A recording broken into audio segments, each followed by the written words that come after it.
السلام علیکم ورحمۃ اللہ وبرکاتہ۔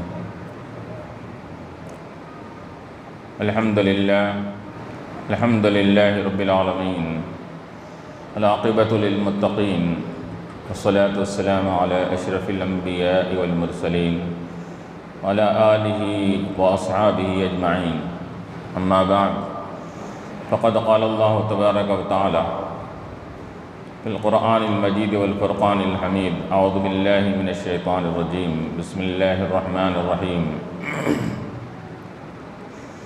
یا ایہا الناس قد جاءکم برہان من ربکم وانزلنا الیکم نورا مبینا، صدق اللہ العلی العظیم۔ وقال تعالی فی مقام آخر فی شان حبیبہ الکریم، ان اللہ وملائکتہ یصلون علی النبی یا ایہا الذین آمنوا صلوا علیہ وسلموا تسلیما۔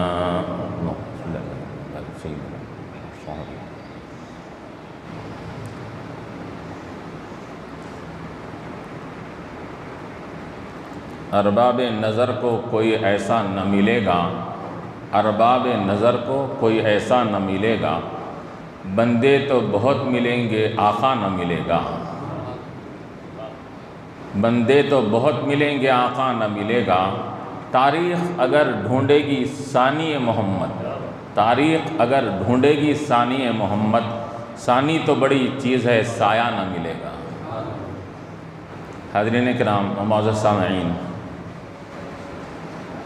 یقیناً ایک برکت والا مہینہ، ایک نورانی مہینہ ہم پر سایہ فگن ہے، ایسا مہینہ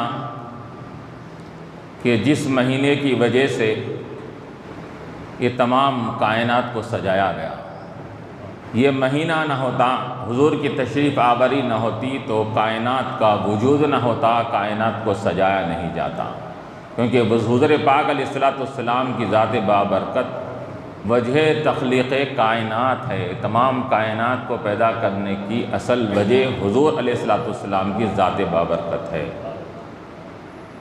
اور اللہ تعالیٰ نے آپ کو جب دنیا میں رونق افروز فرمانے کا ارادہ فرمایا تو ایسے مہینے میں آپ کی آمد ہوئی کہ ادھر بہار کا موسم ادھر شروع ہو رہا ہے اور پتجھڑ کا موسم ختم ہے، باغ لہلہا رہے ہیں، چمنوں میں سرسبزی اور شادابی ہو رہی ہے اور تمام کھیتیں یہ لہلہاتے ہوئے نظر آ رہے ہیں۔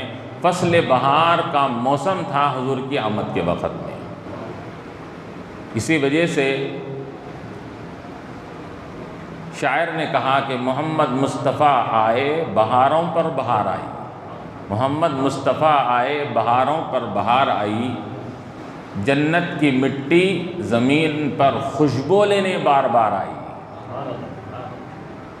حضور پاک علیہ السلام کی تشریف آوری کے لیے ربیع الاول کو یہ منتخب کیا گیا۔ ربیع کہتے ہیں فصل بہار کو، الاول کے معنی ہیں پہلی بہار، یعنی کہ حضور کی آمد کے ساتھ ہی اب بہار کی ابتدا ہو گئی۔ اب یہ لوگوں کو کہا جانے لگا کہ لوگوں یاد رکھو اب یہاں سے بہاروں کا موسم شروع ہونے والا ہے، یہاں پتجھڑ کا موسم، خزاں کا موسم ختم ہو چکا ہے، اب یہاں سے کوئی کسی لڑکی کو نہ زندہ درگور کیا جائے گا، نہ کسی گھر میں کوئی ماتم قضا ہوگا، نہ بیوہ کے ساتھ بدسلوکی کی جائے گی، نہ کسی یہ حقدار کے حق کو یہاں پر مارا جائے گا۔ اب سب کے ساتھ عدل و انصاف کا معاملہ ہوگا، ہر ایک کو اس کا اپنا حق ملے گا، ہر کوئی خوشی سے جھومے گا، ہر ایک پر بہار آئے گی، کیونکہ بہاروں کی بہار آئی ہے۔ اللہ تبارک و تعالیٰ نے آپ صلی اللہ علیہ وسلم کو یہ ابھی میں نے جو آیت کریمہ کی تلاوت کا شرف حاصل کیا، اللہ تعالیٰ فرما رہا ہے سورہ نساء کی آخری آیات میں، یا ایھا الناس، اے لوگو، قد جاءکم برہان من ربکم، اے لوگو تمہارے پاس رب تبارک و تعالیٰ کی مضبوط دلیل آ چکی ہے۔ دلیل سے کیا مراد ہے؟ حجت سے کیا مراد ہے؟ علماء فرماتے ہیں دلیل سے مراد یہاں پر حضور پاک علیہ الصلوۃ والسلام کی ذات بابرکت ہے کہ حضور علیہ الصلوۃ والسلام کی ذات یہ رب تبارک و تعالیٰ کے وجود کی بھی دلیل ہے، آپ اور اللہ تعالیٰ کی الوہیت کی بھی دلیل ہے۔ اللہ تعالیٰ تمام کائنات کا معبود برحق ہے، اس کی دلیل حضور پاک علیہ الصلوۃ والسلام کی ذات ہے۔ اور علماء فرماتے ہیں کہ انبیاء علیہ الصلوۃ والسلام بھی معجزات لے کر آئے، ان کے معجزات یہ اللہ تعالیٰ کے ذات و صفات کی دلیل بنتے تھے، لیکن اللہ تبارک و تعالیٰ نے حضور کے صرف معجزات کو اللہ کی دلیل نہیں بنایا، بلکہ حضور پاک علیہ الصلوۃ والسلام کی ذات بابرکت کو اللہ تعالیٰ نے اپنی الوہیت کی دلیل بنا کر بھیجا۔ اس کا یہ مقام کسی اور نبی کو نہیں دیا گیا کہ نبی ترتاپا رب کی دلیل بن کر آئے، یہ صرف ہمارے آقا علیہ الصلوۃ والسلام کو یہ مقام ملا کہ ہمارے آقا علیہ الصلوۃ والسلام رب کے الوہیت کی، رب کے معبود برحق ہونے کی دلیل بن کر آئے۔ اس وجہ سے کہ علماء فرماتے ہیں کہ تمام انبیاء علیہ الصلوۃ والسلام معجزے لے کر دنیا میں تشریف لائے، ان کے معجزے یقیناً اللہ تعالیٰ کی ذات و صفات کا مظہر بنے، دلیل بنے اس کے اندر۔ لیکن ہمارے آقا علیہ الصلوۃ والسلام کا معاملہ یہ ہے کہ آپ معجزات لے کر ہی نہیں آئے بلکہ معجزہ بن کر آئے۔ اس وجہ سے جب آپ معجزہ بن کر آئے تو آپ کی ذات بابرکت رب کی دلیل بن گئی اس کے اندر۔ کیوں؟ اس وجہ سے کہ علماء نے بیان فرمایا کہ حضور علیہ الصلوۃ والسلام ویسے کائنات کا ہر ذرہ اللہ تعالیٰ کی الوہیت کی دلالت کرتا ہے، کائنات کے ہر ذرے ذرے میں اللہ تبارک و تعالیٰ کی جلوہ گری ہے، الوہیت کی شان ہے، لیکن یہاں کسی ذات کو رب تبارک و تعالیٰ کی الوہیت کا مظہر اور دلیل نہیں بنایا گیا صرف ہمارے آقا علیہ الصلوۃ والسلام کے، کیونکہ آپ کی ذات بابرکت سرتاپا معجزہ تھی۔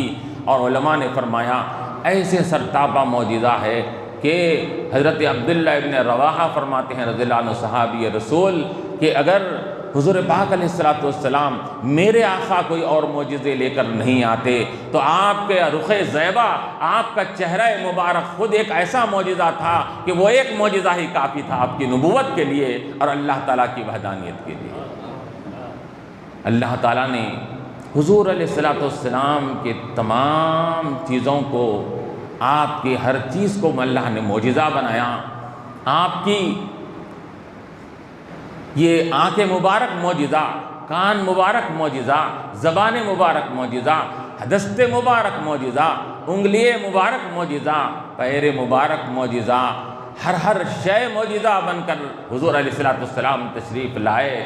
آنکھ معجزہ کیسے بنی؟ آنکھ معجزہ اس وجہ سے ہے کہ ہم آنکھ سے جو بھی دیکھتے ہیں سامنے کا دیکھتے ہیں۔ حضور کی آنکھ کا اعزاز یہ ہے کہ حضور فرماتے ہیں میں پیچھے سے بھی ایسا ہی دیکھتا ہوں جیسا سامنے سے دیکھتا ہوں۔ یہ حضور کی آنکھ کا معجزہ ہے اس کے اندر۔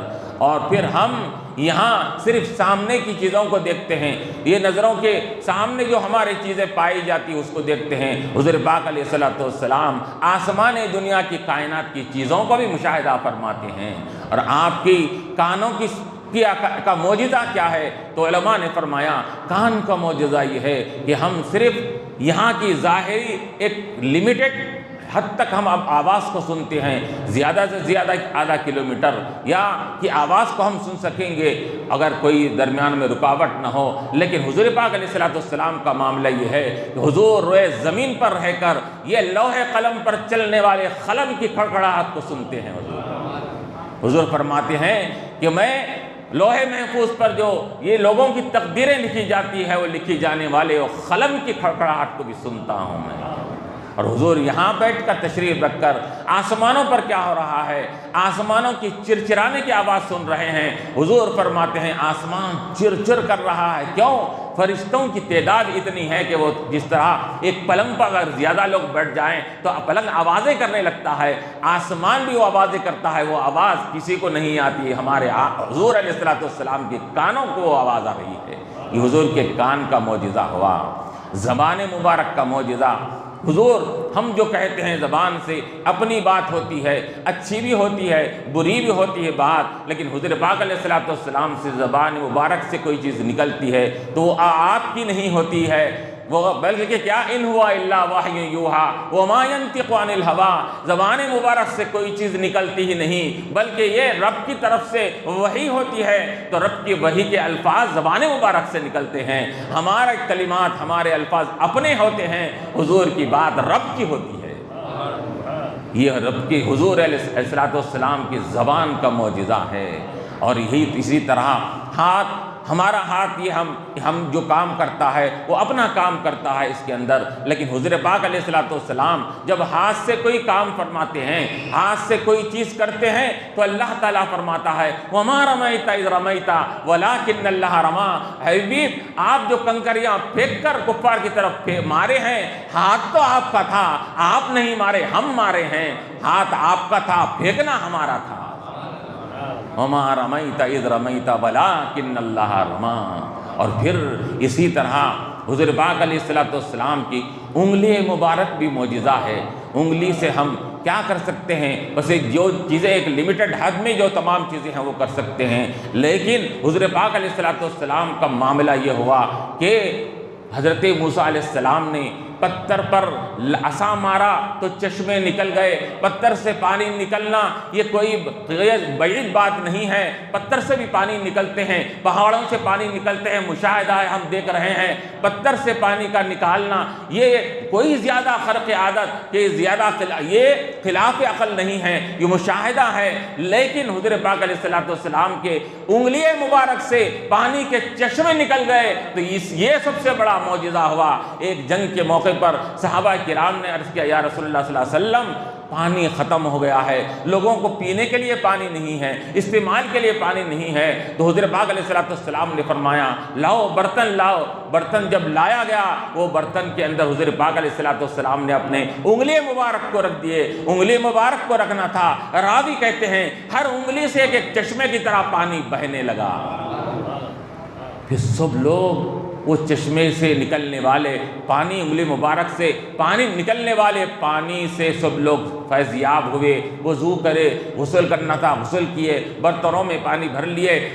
تو روایتوں میں آتا ہے کہ وہ ہزاروں کی تعداد میں تھے لوگ، 2-4 آدمی 10-12 آدمی نہیں تھے، 1000-1500 کی تعداد، اور اس سے بڑھ کر بھی علماء نے مورخین نے لکھا ہے ہزاروں کی تعداد تھی۔ ان سب کے لیے پانی کافی ہو گیا۔ پھر حضور نے فرمایا اور کوئی برتن وغیرہ خالی ہے تو بولو، کہا کہ رسول اللہ سب برتن بھر چکے ہیں۔ حضور نے اپنے انگلی مبارک کو وہ کٹورے سے نکال لیا تو پانی آنا بند ہو گیا۔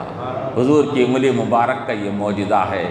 حضور علیہ الصلوۃ والسلام ایک ایک عضو، ایک ایک حصہ جسم کا یہ معجزہ بنا کر اللہ تعالیٰ نے آپ کو دنیا میں مبعوث فرمایا۔ اور جب حضور پاک علیہ الصلوۃ والسلام ہم چلتے ہیں تو یہ ہم کہاں چلتے ہیں؟ صرف زمین پر چلیں گے، دور و دراز مقامات پر چلیں گے، لیکن حضور پاک علیہ الصلوۃ والسلام کے قدموں کی برکت یہ ہے، حضور کے قدم فرش پر بھی پڑتے ہیں، حضور کے قدم عرش پر بھی پڑ رہے ہیں۔ اور یہی نہیں کہا گیا کہ ہم اگر چلتے ہیں تو یہ کوئی پتھر ہمارے قدموں کو، نقش کو یہ سما نہیں سکتا، لیکن کئی ایک پتھر ایسے ہے کہ حضور پاک علیہ الصلوۃ والسلام اس پتھر پر ٹھہرے تو اس پتھر نے حضور کے قدم مبارک کے نقش کو اپنے اندر سما لیا۔ اس کے اندر حضور کے قدموں کا معاملہ یہ ہے۔ اور پھر یہ روایتوں میں کیا آتا ہے، آپ کا ایک ایک عضو معجزہ، بال مبارک معجزہ، اور کہ بال مبارک کیا معجزہ بنا آپ کا۔ اس طرح کے سلمہ رضی اللہ عنہ کے پاس حضور پاک علیہ الصلوۃ والسلام کا منہ مبارک تھا، وہ مبارک ایک برتن میں ڈال کر رکھی تھی آپ، اور جب کوئی محلے میں بیمار پڑتا تو وہ بیمار کو یہاں پر لاتے، حضور کے منہ مبارک کا بھیگا ہوا پانی اس کو پلاتے تو اس کو شفا یابی حاصل ہو جاتی اس کو۔ تو یہ حضور کے بال مبارک معجزہ، ہمارے بال گرتے ہیں تو یہ کیا ہے، مہری کا کہ مقام اس کو حاصل ہوتا ہے، نیچے کچرے کا مقام اس کو حاصل ہوتا ہے۔ حضور کے بال مبارک گرتے ہیں تو صحابہ کا ہاتھ اس کا مقام ہوتا ہے، حضور صحابہ کرام اس کو اپنے ہاتھوں میں لیتے تھے۔ روایت میں آتا ہے، بخاری مسلم کی روایت میں آتا ہے، حضور جب حجامت فرماتے، اصلاح فرماتے، کوئی بال نیچے گرنے نہیں دیتے، صحابہ کرام اپنے ہاتھوں میں بالوں کو لے لیا کرتے تھے اس کے اندر۔ اور پھر بالوں کا معجزہ یہ کہ جب روایتوں میں آتا ہے کہ صرف وہ دنیاوی یہ اعجاز والا نہیں بنا بلکہ برکت والا نہیں بنا، وہ بال مبارک حضور کا یہ ان کا عقیدہ یہ تھا۔ صحابہ کا کئی ایک صحابہ کرام حضرت معاویہ، حضرت اور کئی دیگر صحابہ نے وصیت فرمائی تھی، منہ مبارک کو اپنے پاس محفوظ رکھ لیے تھے کہ اے لوگوں جب میرا انتقال ہو جائے تو ہمارے کفن کے اندر یہ حضور کا منہ مبارک کو رکھنا اس کے اندر۔ کیوں؟ یہ منہ مبارک کی برکت سے ہم کو یقین ہے کہ اللہ تبارک و تعالی ہمارے اوپر قبر میں بھی آسانی فرمائے گا، قیامت میں بھی آسانی فرمائے گا۔ یہ منہ مبارک کو یہ اپنے پاس یہ جتن سے رکھا کرتے تھے، حفاظت سے رکھتے تھے تاکہ وہ منہ مبارک کے ذریعے سے وہ دنیا میں بھی فائدہ حاصل کریں، خبر میں بھی جب جائیں تو وہ منہ مبارک ان کے ساتھ رہیں۔ کئی ایک صحابہ نے کیا اس کے اندر۔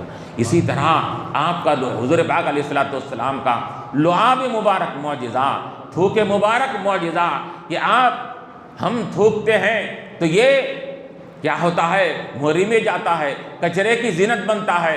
حضور پاک علیہ السلام تھوک رہے ہیں، روایت میں آتا ہے کہ حضور کے تھوک کو بھی صحابہ نیچے گرنے نہیں دیتے تھے، صحابہ اپنے ہاتھوں میں لے لیا کرتے تھے، تھوک کو لے کر اپنے چہروں پہ مل رہے ہیں۔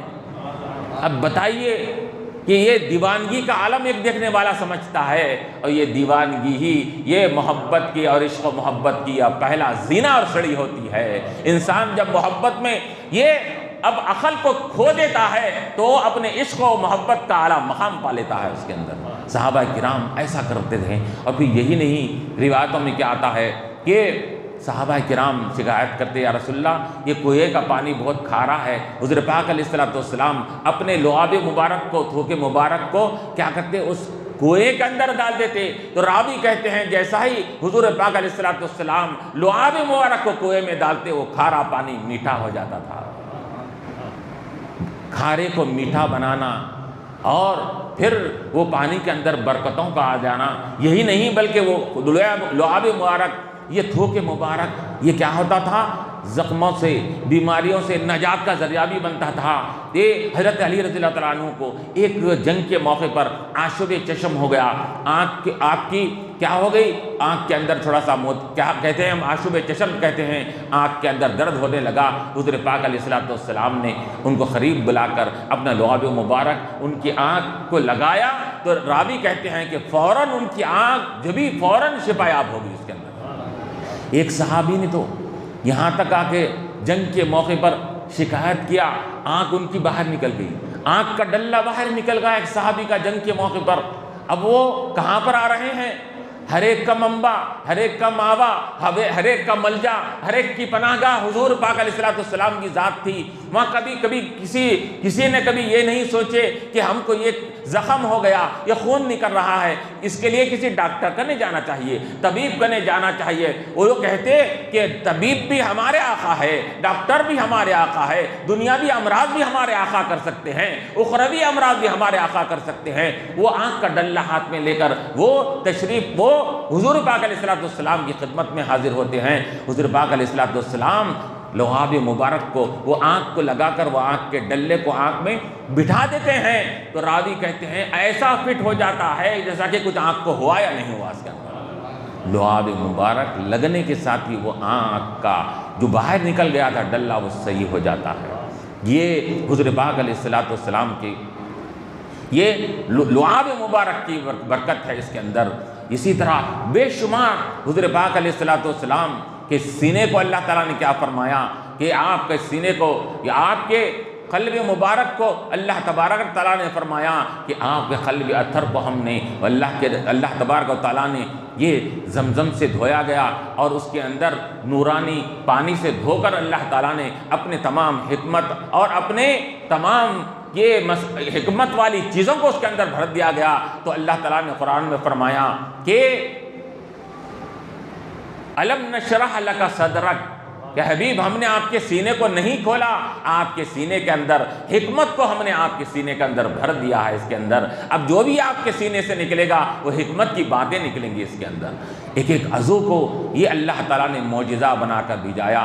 تو اسی وجہ سے علماء فرماتے ہیں کہ حضور پاک علیہ الصلوۃ والسلام کی ذات بابرکت یہ سر تابہ معجزہ بن کر آئی، اور پھر یہی نہیں بلکہ اللہ تبارک و تعالیٰ نے حضور پاک علیہ الصلوۃ والسلام کو جو مقام و مرتبہ عطا فرمایا کہ ہر نبی یقیناً اللہ تعالیٰ کا مقرب ہوتا ہے۔ ہر نبی بنی نوع انسان میں تمام کیا ہے کائنات میں سب سے افضل انسان اشرف المخلوقات ہے، اشرف المخلوقات میں انسان میں سب سے افضل و اعلیٰ اگر ہے تو انبیاء علیہ السلام کی ذات بابرکت ہے۔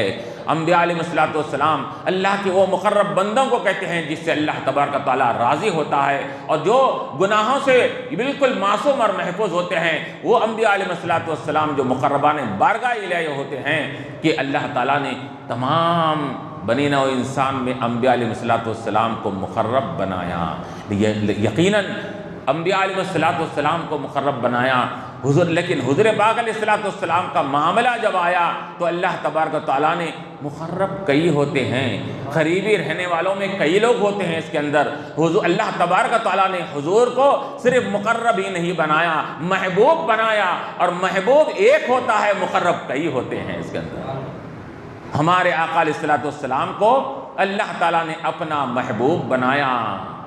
اسی وجہ سے شاعر کیا کہتا ہے، اپنا معیار زمانے سے جدا رکھتے ہیں ہم تو محبوب بھی اپنا محبوب خدا رکھتے ہیں۔ ہمارا محبوب بھی وہی ہے جو رب کا محبوب ہے، ہم اسی کو چاہتے ہیں، ہم دنیا کے کسی شے کو نہیں چاہتے، دنیا کے کسی شخص کو نہیں چاہتے، ہم اس کو چاہتے ہیں جس کو محبوب خدا، جس کو اللہ تعالیٰ چاہتا ہے جس کے لیے۔ تو محبوب خدا یہ ہمارے محبوب ہے اس کے اندر۔ تو اللہ تبارک و تعالیٰ نے یہ حضور پاک علیہ السلام کو محبوب بنایا۔ اور محبوب کون ہوتا ہے، محبوب کی کیا صفتیں ہوتی ہیں اس کے اندر کہ انبیاء علیہ السلام ہمیشہ کوشش کر رہے ہیں، ہمیشہ فکر میں ہیں کہ موسیٰ علیہ السلام ہیں، عیسیٰ علیہ السلام ہیں، وَعَجِلْتُ إِلَيْكَ رَبِّي لِتَرْضَىٰ، اے بار الہا ہم یہ سب کامیں کیوں کر رہے ہیں، تو راضی ہو جا، تو راضی ہو جائے، تو ہم سے خوش ہو جائے۔ ہر کوئی چاہ رہا ہے، آدم چاہتے ہیں کہ اللہ راضی ہو جائے، نوح چاہتے ہیں کہ اللہ تعالیٰ راضی ہو جائے، عیسیٰ چاہتے ہیں اللہ تعالیٰ راضی ہو جائے، موسیٰ علیہ السلام چاہتے ہیں کہ اللہ تعالیٰ راضی ہو جائے، ابراہیم اور ایوب، حضرت یونس علیہ السلام، ہر کوئی چاہتے ہیں اللہ تبارک و تعالیٰ راضی ہو جائے۔ یہ سب اللہ کی رضا کی طرف لو لگائے بیٹھے ہوئے ہیں، اللہ کی طرف، اللہ کی رضا کی طرف یہ انتظار لگائے بیٹھے ہوئے ہیں۔ لیکن ہمارے حضور علیہ السلام کا معاملہ جب آ گیا تو اللہ تبارک و تعالیٰ نے کیا کہا کہ وَلَسَوْفَ يُعْطِيكَ رَبُّكَ فَتَرْضَىٰ، اے حبیب وہ سب ہماری رضا چاہتے تھے، اور ہم چونکہ آپ ہمارے محبوب ہیں، ہم آپ کی رضا چاہیں گے، آپ جو چاہیں گے ہم وہ کریں گے۔ وَلَسَوْفَ يُعْطِيكَ رَبُّكَ فَتَرْضَىٰ، آپ کو ہم اتنا عطا کریں گے، اتنا عطا کریں گے، آپ راضی ہو جائیں گے۔ خدا کی رضا چاہتے ہیں دو عالم، خدا کی رضا چاہتے ہیں دو عالم، خدا چاہتا ہے رضائے محمد صلی اللہ علیہ وسلم، اللہ تعالیٰ حضور کی رضا چاہتا ہے۔ حضور علیہ السلام کا کیا تھا، صرف آپ کا ارادہ یہ تھا کہ قبلہ تبدیل ہو جانا چاہیے بیت المقدس کی طرف۔ 17 مہینے تک آ کر مدینہ منورہ میں اس کے بعد لوگ کیا کرنے لگے، نماز پڑھنے لگے، اور 17 مہینے تک وہاں پر کیا ہوا، قبلہ بیت المقدس کا تھا۔ حضور کی خواہش یہ تھی کہ قبلہ بدل کر کعبۃ اللہ ہو جائے۔ اس کے اندر اللہ تبارک و تعالیٰ نے کیا فرمایا کہ نماز ہی کے اندر قبلے کو اللہ تعالیٰ نے تبدیل فرمایا۔ جب حضور پاک علیہ السلام نظر مبارک کو اٹھا کر یہ آسمان کی طرف دیکھ رہے تھے تو اللہ تبارک و تعالیٰ کو گوارا نہیں ہوا کہ حبیب کی، میرے حبیب کی رضامندی اس میں ہے کہ قبلہ تبدیل ہو جانا، نماز کے ختم ہونے کا انتظار نہیں فرمایا۔ کہا جبرائیل جاؤ نمازی کے اندر ہمارے حبیب سے کہو کہ اپنے رخ انور کو جس طرف آپ چاہتے ہیں پلٹا لیجیے گا۔ فَلَنُوَلِّيَنَّكَ قِبْلَةً تَرْضَاهَا، اے حبیب ہم آپ کے چہرے کو پلٹا دیں گے اسی قبلے کی طرف جس پر آپ راضی ہیں۔ ارے یہ نماز ہے، عبادت کا مقام ہے، قبلہ ہے، عبادت کے لیے مختص کیا گیا ہے۔ جو بھی عبادت ہے، جو بھی نماز کا معاملہ ہے، جو بھی بندگی ہے، یہ سب بندگی بعد میں ہے، آپ کی رضامندی ہمارے پیش نظر پہلے ہے اس کے اندر۔ کہ آپ چاہیں تو قبلہ بدل سکتے ہیں، آپ چاہیں تو ہم نمازوں میں تبدیلی لا سکتے ہیں، آپ چاہیں تو ہم آپ کو ایسا معیار بنایا ہے، جیسا کہ ابھی میں نے کہا برہان من ربکم، آپ ہماری دلیل ہے، ہر اعتبار سے ہمارے ذات کی بھی دلیل، ہمارے صفات کی بھی دلیل، ہمارے حلت و حرمت کی بھی دلیل۔ کوئی اگر پوچھنا چاہے ہم کس کو حلال کیے کس کو حرام کیے ہیں، اگر ہم نے قرآن میں ذکر نہیں کیا ہے تو اس کو چاہیے کہ ہمارے حبیب کے دربار میں آ جائے، اگر ہم نے قرآن میں ذکر نہیں کیا تو ہمارا حبیب جس کو حلال کہے گا وہ حلال ہو جائے گا، ہمارا حبیب جس کو حرام کہے گا وہ حرام ہو جائے گا۔ یہ برہان من ربکم، رب کی دلیل بن کر حضور آئے۔ کس کی دلیل؟ کس کی میں دلیل ہے؟ ہر اعتبار سے دلیل ہے۔ حلال معلوم کرنا ہو معیار رسول پاک علیہ الصلوۃ والسلام ہے، حرام معلوم کرنا ہو تو دیکھو کہ ہمارے آقا علیہ الصلوۃ والسلام کیا فرماتے ہیں اس کے اندر۔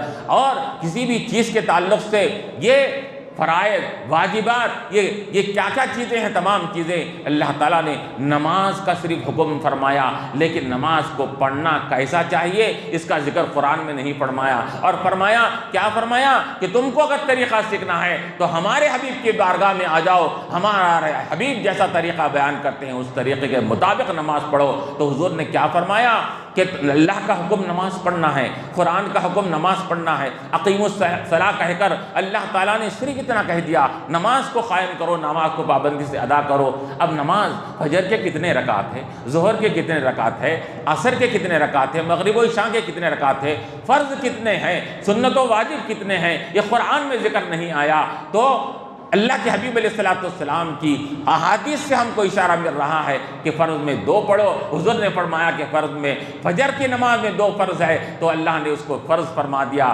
ظہر میں 4 کہا تو 4 ہو گئے، عصر میں 4 کہا تو 4 ہو گئے، مغرب میں اللہ کے رسول نے فرمایا 3 فرض ہے، عشاء میں 4 فرض ہے۔ حضور علیہ الصلوۃ والسلام کے کہے ہوئے پر اللہ تعالیٰ نے یہ تصدیق مہر ثبت فرما دیا ہمارے حبیب۔ ہم تو صرف نماز کا حکم دیے ہیں، تمام رکعتوں کا یہ معلوم کرنا، طریقہ معلوم کرنا ہمارے حبیب کے دربار سے تم کو حاصل ہوگا۔ اس وجہ سے حضور کیا فرما رہے ہیں، یہ نہیں فرمائے کہ اللہ تعالیٰ کا حکم ہے قرآن میں جا کر دیکھ لو، اس کا طریقہ بھی دیکھ لو، رکعتیں بھی دیکھ لو۔ حضور نے یہ نہیں فرمایا سلو کما رأیتمونی اصلی، ارے لوگوں نماز پڑھو جیسا مجھ کو نماز پڑھتا ہوا دیکھتے ہو۔ حکم اللہ کا ہے، ادائیں میری ہے، اللہ کا حکم میری اداؤں کے لحاظ سے اگر طے کریں گے تو وہ میری ادائیں تمہارے اللہ کے بارگاہ میں مقبول ہوں گی تمہاری۔ سلو کما رأیتمونی اصلی، ایسا پڑھو جیسے مجھے نماز پڑھتا ہوا دیکھتے ہو، میں جیسا رکوع کر رہا ہوں رکوع کرو، قیام کر رہا ہوں قیام کرو، میں جیسا سجدے میں جاتا ہوں قاعدے میں بیٹھتا ہوں، میرا جو طریقہ ہے وہ طریقے کو اختیار کرنا، یہی تمہاری نماز قرار دی جائے گی۔ تو اللہ تبارک و تعالیٰ نے حضور پاک علیہ الصلوۃ والسلام کو برہان من ربکم، رب کی دلیل بنا کر بھیجایا۔ تو رب کی دلیل ہر اعتبار سے دلیل ہے۔ حضور پاک علیہ الصلوۃ والسلام کئی ایک چیزیں ایسی ہیں جو ہم کو قرآن میں نہیں ملتی۔ قرآن نے کہا حرمت علیکم المیتۃ والدم ولحم الخنزیر، کہ اللہ تعالیٰ نے کیا کیا حرام کر دیا ہے، مردار کا کھانا حرام ہے اور خون کا کھانا حرام ہے، لحم الخنزیر، خنزیر کا گوشت کھانا حرام ہے۔ تو یہاں قرآن نے صرف خنزیر کے گوشت کو حرام کیا، اس کی ہڈیوں کا کیا حکم ہے، اس کے پوست کا کیا حکم ہے، اس کے چمڑے کا کیا حکم ہے، قرآن نے اس کا ذکر نہیں فرمایا۔ حضور پاک علیہ الصلوۃ والسلام فرماتے ہیں کہ دیکھو قرآن اجمال ہے، میں تفصیل ہوں، قرآن نا ڈیٹیل ہے، میں ڈیٹیل ہوں اس کا۔ اگر قرآن کو جب تک کہ میرے بارگاہ میں نہیں آئیں گے تم قرآن کو نہیں سمجھ سکتے۔ اللہ تعالیٰ نے یہاں بھی فرمایا، یا میں نے جو آیت کی تلاوت کیا، برہان من ربکم وانزلنا الیکم نورا مبینا، ہم نے حضور کو اپنی دلیل، تمام چیزوں کی دلیل بنا کر بھیجایا۔ وانزلنا الیکم نورا مبینا، اور نور مبین قرآن کریم کو بھی ہم نے تمہارا نازل کیا۔ اللہ تعالیٰ نے قرآن اللہ کا کلام، قرآن اللہ کے گفتگو اللہ کی طرف سے نازل کردہ، لیکن اللہ تعالیٰ نے پہلے حضور کا ذکر فرمایا، اس کے بعد قرآن کا ذکر فرمایا۔ علماء فرماتے ہیں کہ حضور پاک علیہ الصلوۃ والسلام کے بارگاہ میں آئے بغیر قرآن پڑھو گے تو ہدایت حاصل نہیں ہوں گی۔ حضور نور نبوت کی روشنی کو قبول کر کے، نور نبوت کی یہ عینک کو اپنے آنکھوں سے لگا کر اب قرآن پڑھیں گے تو تم کو قرآن سے ہدایت حاصل ہوگی اس کے اندر۔ تو یہاں پر اسی وجہ سے کہا جا رہا ہے حضور پاک علیہ الصلوۃ والسلام یہ معیار ہے ہر چیز کا۔ آپ کو اللہ تعالیٰ نے اختیارات دے دیا، اللہ تعالیٰ نے آپ کو ایسا با اختیار نبی بنایا، آپ اپنے اختیارات سے جیسا چاہے آپ اپنے اختیارات سے کر سکتے تھے۔ تشریعی اختیار، تکوینی اختیار، شریعت میں احکامات کو بدلنا ہے، شریعت کے اندر کوئی رد و بدل کرنا ہے، اس کا بھی اختیار دیا گیا تھا۔ کائنات کی اشیاء میں کوئی چیز کے اندر تصرف کرنا ہے تو پاور کا استعمال کرنا ہے، وہ بھی تصرف اور وہ بھی اختیار اللہ تعالیٰ نے آپ کو عطا فرمایا تھا۔ قَدْ جَاءَكُمْ بُرْهَانٌ مِّن رَبِّكُمْ، اے لوگو تمہارے رب کے پاس سے دلیل آ گئی۔ تو یہ اب یہاں پر رب کی دلیل ہے۔ علامہ اقبال کے بارے میں کیا ہے، مفسرین نے واقعہ لکھا، ایک فلسفی ہے، فلسفی نے کیا کیا، علامہ اقبال سے یہ سوال کیا کہ اللہ تبارک و تعالیٰ کا وجود دنیا میں ہے۔ اب فلسفی اور دہریے ٹائپ کا شخص تھا جو اللہ کے وجود کا انکار نہیں کرتا تھا، تو اس نے کہا کہ بتاؤ کہ اللہ تعالیٰ ہے کائنات میں؟ تو علامہ اقبال نے کہا بالکل یقیناً ہے۔ تو کہا کہ کیا ہے، اللہ ایک ہے یا کئی ہے اللہ تعالیٰ؟ تو علامہ اقبال نے کہا کہ اللہ تعالیٰ صرف ایک ہے۔ تو اس فلسفی نے کہا کہ اس کی دلیل کیا ہے؟ اللہ تعالیٰ کا وجود بھی ہے، اللہ تعالیٰ ایک ہے اور یکتا اور تنہا ہے اور اس کے ساتھ کوئی شریک اور ساجد نہیں ہے، اس کی دلیل پروف کیا ہے؟ تو علامہ اقبال نے کہا کہ حضرت محمد مصطفیٰ صلی اللہ علیہ وسلم اللہ تعالیٰ کے وجود کی بھی دلیل ہے اور اللہ تعالیٰ کے ایک ہونے کی بھی دلیل ہے اس کے اندر۔ تو اس نے کہا کہ مجھے یہ آپ عقلی ذریعے سے عقیدت کے لحاظ سے نہیں کہ آپ اپنے رسول کو ماننے والے ہیں، تو آپ نے اپنے رسول کو عقیدت میں آ کر آپ یہ جواب دے رہے ہیں کہ ہمارے رسول کیا ہے، معیار ہیں، اور اللہ تبارک و تعالیٰ کی ذات کی بھی دلیل ہے، صفات کی بھی دلیل ہے۔ جو آپ بول رہے ہیں مجھے عقلی دلیل چاہیے، عقل سے سمجھائیے کہ اللہ تعالیٰ کا وجود بھی ہے اور اللہ تعالیٰ ایک ہے۔ تو آپ نے فرمایا کہ جب عینی شاہد کوئی چیز دیکھ کر آتا ہے، آ کر کہتا ہے، تو عینی آنکھ سے دیکھ کر کوئی چیز آ کر بول رہا ہے، تو عینی شاہد کے آ جانے کے بعد عقلی دلیل کا وہاں پر پیش نہیں کی جا سکتی۔ اس کے اندر میں آپ کے سامنے عینی شاہد کی بات کر رہا ہوں، کیونکہ کیا ہے، حضور پاک علیہ الصلوۃ والسلام اللہ تبارک و تعالیٰ کا دیدار بھی کرے ہیں اور اللہ تعالیٰ کی ذات و صفات کے مظہر بھی ہیں۔ تو جب میں یہ کہہ رہا ہوں کہ حضور کو دیکھ لینا یہ رب کی وجود پر بھی دلالت کر رہا ہے، اور حضور کو تمام عیوب و نقائص سے مخلوق ہو کر یہ حضور کو اللہ نے عیوب و نقائص سے پاک فرمایا، تو مخلوق کے عیوب و نقائص سے پاکی کا یہ عالم ہے، تو ان کے خالق اور ان کے معبود کا کیا عالم ہوگا؟ دونوں دلیلیں یہاں پر ثابت ہو جا رہی ہے۔ اس کے اندر عقلی دلیل کی تم کو ضرورت نہیں۔ یہ مثال انہوں نے کہہ دیا کہ سورج جب کیا ہے اپنی روشنی تمام کائنات میں پھیلا دیتا ہے، تو اس کے بعد اگر کوئی یہ کہے کہ سورج کے نکلنے پر دلیل بتاؤ، تو اس کی مثال ایسی ہو گئی کہ سورج دھوپ نکل چکی ہے، اب لوگ کہہ رہے ہیں کہ سورج کے اوپر ہم کو دلیل اور پروف بتاؤ، تو جس طرح اس کو بے عقل کہیں گے، اسی طرح حضور پاک علیہ الصلوۃ والسلام جب دلیل بن کر آ گئے ہیں اور عینی شاہد بن کر آئے ہیں کہ اللہ تعالیٰ کو دیدار بھی کرے ہیں اور اللہ کی ذات و صفات کے مظہر بھی ہے، حضور نے کیا فرمایا؟ من رعانی فقد رأى الحق، جس نے مجھے دیکھا اس نے حق کو دیکھ لیا، جس نے مجھے پہچان لیا اس کو رب کی معرفت حاصل ہو گئی، رب کی پہچان حاصل ہو گئی اس کو۔ حضور نے کیا فرمایا کہ مجھے دیکھو، مجھ کو دیکھ کر رب کی معرفت بھی ملے گی، رب کی الوہیت بھی ملے گی، رب کا ایکتائی ہونا بھی تم کو مل جائے گا، کہ اللہ تعالیٰ نے کہ مجھ جیسے مخلوق کو اللہ نے اپنے دستے قدرت سے مجھ کو پیدا فرمایا، تو مخلوق بنا کر جب اتنا اونچا مقام عطا فرمایا، عیوب و نقائص سے مجھ کو اللہ نے جب پاک فرما دیا، تو اب بتاؤ کہ خالق جو بنانے والا مجھ کو ہے، اس کے نقائص اور عیوب سے پاک ہونا کے اندر کتنا نے اعلیٰ اور مقام ہوگا، میرا خالق اور مالک کتنا عیوب و نقائص سے پاک اور منزہ نہیں ہوگا۔ اگر میرے خالق کے عیوب و نقائص سے پاک، ایکتائیت اور دوسرے الہوں سے شریک ہونے سے پاک اگر سمجھنا ہے تو جس طرح کے مخلوق میں میرا کوئی ساجی نہیں، کوئی شریک نہیں، ثانی نہیں، تاریخ ڈھونڈے گی اگر ثانی ہے محمد، ارے ثانی تو بڑی چیز ہے، سایہ نہ ملے گا، جو شاعر نے کہا میرا ثانی نہیں، تو وہ رب تبارک و تعالیٰ جس نے مجھے بنایا اس کا ثانی کیسے ہو سکتا ہے؟ تم مجھے دیکھ کر رب کی الوہیت کا بھی اندازہ لگاؤ اور رب کے وحدانیت کا بھی تم اس کو اندازہ لگاؤ۔ تو یہاں پر اللہ تعالیٰ نے کیا فرمایا؟ قَدْ جَاءَكُمْ بُرْهَانٌ مِّن رَبِّكُمْ، اے لوگو تمہارے پاس کیا ہے؟ رب کی طرف سے کیا آ گئی؟ بہترین دلیل آ گئی۔ اور علماء فرماتے ہیں، مفسرین فرماتے ہیں کہ اب اگر مقدمہ چل رہا ہے اور مقدمہ جب چلتا ہے تو آپ کسی کو وکیل بناتے ہیں تو وکیل کیا کرتا ہے؟ اپنے پروف اور دلیل کو جتنے مضبوط ہو سکے مضبوط کرتا ہے تاکہ میری دلیل اور میرا پروف وہاں پر جج کے سامنے یہ کیا ہے معلوم کیا ہے؟ دھتکار نہ دیا جائے، میرے پروف وہاں پر، میرے پروف کو کیا ہے وہاں پر کیا ہے؟ کالعدم نہ کر دیا جائے، رد نہ کر دیا جائے، یہ چاہتا ہے اس کو اندر مضبوط بنا کر پیش کرتا ہے کہ دلیل، تاکہ میری دلیل وہاں پر قبول ہو جائے جج کے سامنے۔ تو یہ عام قاعدہ ہے کہ ہمارا مقدمہ چلتا ہے تو وکیل کے ذریعے سے ہم اپنے دلائل کو مضبوط بنا کر پیش کرتے ہیں۔ رب تبارک و تعالیٰ اپنی وحدانیت کی دلیل بنا کر بھیجایا، اب اپنے اقتائیت کی دلیل بنا کر اور حضور کو بھیجایا، تو حضور کے اندر کتنے پختگی اور کمال عطا فرمایا ہوگا، آپ اندازہ لگائیے۔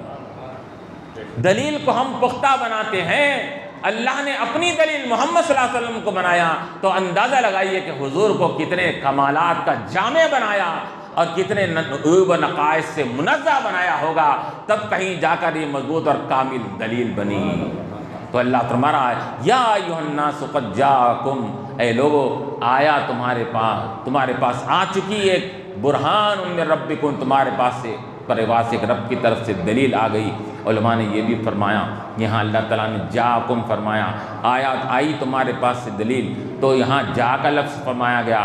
اور علماء نے یہ بھی، مفسرین نے یہ بھی لکھا کہ جہاں پر بھی حضور کا ذکر قرآن میں آیا ہے، کسی بھی مقام پر اللہ نے حضور کو پیدا کیا نہیں فرمایا، بھیجا۔ ارسلہ فرمایا، جا فرمایا، جا کے معنی آنا، ارسلہ کے معنی بھیجنا، بعثا کے معنی بھی بھیجنے کے، لقد من اللہ علی المؤمنین اذ بعث فیہم رسولا منہم، ارسلہ، جا اور بعثا، اس قسم کے الفاظ اللہ تعالیٰ نے قرآن میں فرمائے کہ کسی بھی مقام پر اللہ تعالیٰ نے خلقہ نہیں کہا، ہماری باری آئی تو کہا هو الذی خلقکم من تراب، اے لوگو تم کو ہم نے مٹی سے پیدا کیا، هو الذی خلقکم من طین، تم کو کچی مٹی سے پیدا کیا، تم کو گارے والی مٹی سے پیدا کیا۔ مخلوق کا جب معاملہ آ گیا تو وہاں پر مٹی سے پیدا کرنے کا اور خلقت کا ذکر فرمایا، پیدا کرنے کا۔ نبی کو جب اللہ تعالیٰ نے بھیجا دنیا میں تو خلقت کا ذکر نہیں فرمایا بلکہ بھیجنے کا ذکر فرمایا۔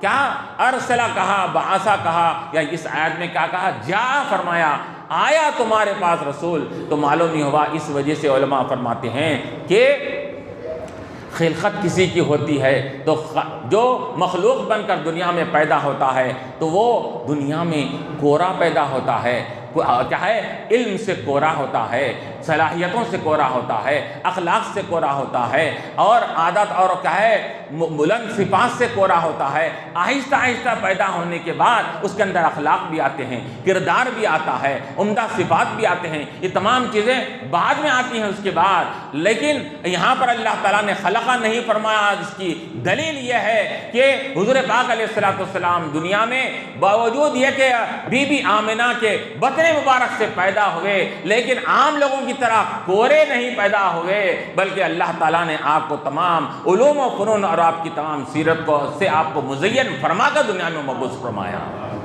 سب یہاں پر آتے ہیں، آنے کے بعد سیکھتے ہیں، سب سیکھنے کے لیے آئے، حضور کو سکھانے کے لیے بھیجایا گیا، سب بننے کے لیے آتے ہیں، دنیا میں آ کر بنتا ہے۔ اللہ نے ایسا بنایا، شاہکار بنا دیا۔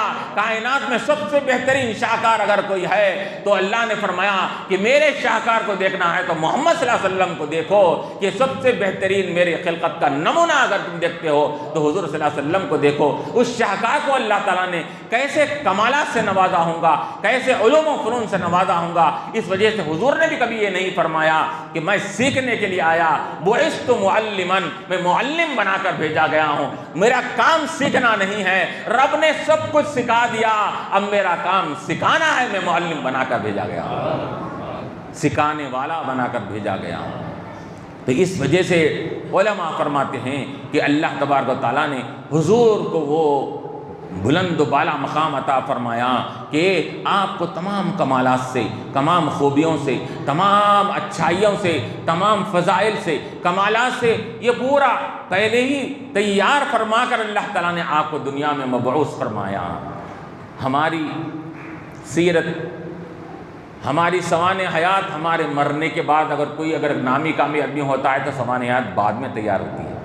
انتقال ہو گیا تو اس کی سوانح حیات بعد میں لکھی جاتی ہے اس کے اندر، کہ وہ فلاں آدمی کا فلاں سال میں فلاں سن میں پیدا ہوا، فلاں سن میں انتقال ہوا، ان کے یہ کارنامے تھے، یہ کارنامے تھے، یہ کیا ہے، انہوں نے کیا علم کیا ہے، علوم و فنون کے بعد مہارت حاصل کیا، یہ بعد میں ہوتا ہے۔ لیکن ہمارے حبیب پاک علیہ السلام کا معاملہ جب آتا ہے تو حضور کی تشریف آوری نہیں ہوئی، اللہ تعالیٰ یہ آنے سے پہلے ہی نہیں، دنیا کے پیدا ہونے کے ساتھ ہی آدم سے لے کے عیسیٰ علیہ السلام تک حضور کے چرچے ہو رہے ہیں، کب پیدا ہوں گے، کیا کیا ان کی صفات ہوں گے، کیا کیا خوبیاں ہوں گے، کیا کیا فضائل ہوں گے۔ ہماری سیرت بعد میں بنتی ہے، حضور کی سیرت کو اللہ نے پہلے بنا دیا۔ میرا حبیب یہ صفات لے کر آئے گا، یہ خوبیاں لے کر آئے گا، یہ فضائل لے کر آئے گا، یہ کمالات لے کر آئے گا۔ آدم سے لے کر، آدم کو بھی معلوم حضور پاک علیہ السلام کہ کب تشریف لانے والے ہیں، ان کی خوبیاں کیا ہے، ان کے کمالات کیا ہیں۔ وہ حضرت آدم شیش سے وصیت کرتے ہیں کہ اے میرے بچے، تمہارے اندر نور محمد صلی اللہ علیہ وسلم یہ کیا ہے، جلوہ افروز ہو گیا ہے، مجھ سے تمہارے اندر منتقل ہوا ہے، اب تم سے سب پاک لوگوں میں تم منتقل کرتے ہوئے آگے بڑھانا اور یاد رکھو۔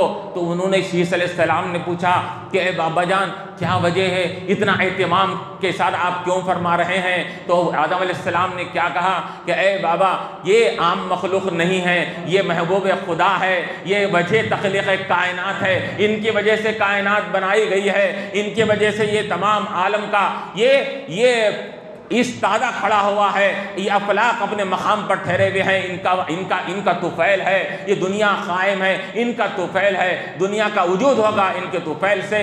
تو اپنے بیٹے کو وصیت کر رہے ہیں، کیا کر رہے ہیں وصیت، کہ تم اس نور محمدی کو پاک پیٹوں سے ہوتے ہوئے دنیا میں منتقل کرنا۔ ان کے اور وجہ کیا ہے اہتمام کی، تو کہتے ہیں کہ اے میرے بیٹے، یہ وہ ذات ہے کہ اللہ تعالیٰ فرماتا ہے کہ اگر یہ محبوب خدا محمد صلی اللہ علیہ وسلم نہ ہوتے تو میں کائنات کو وجود میں نہیں لاتا، یہ وجہ تخلیق کائنات ہے، اس وجہ سے ان کا اتنا اہتمام کیا جا رہا ہے۔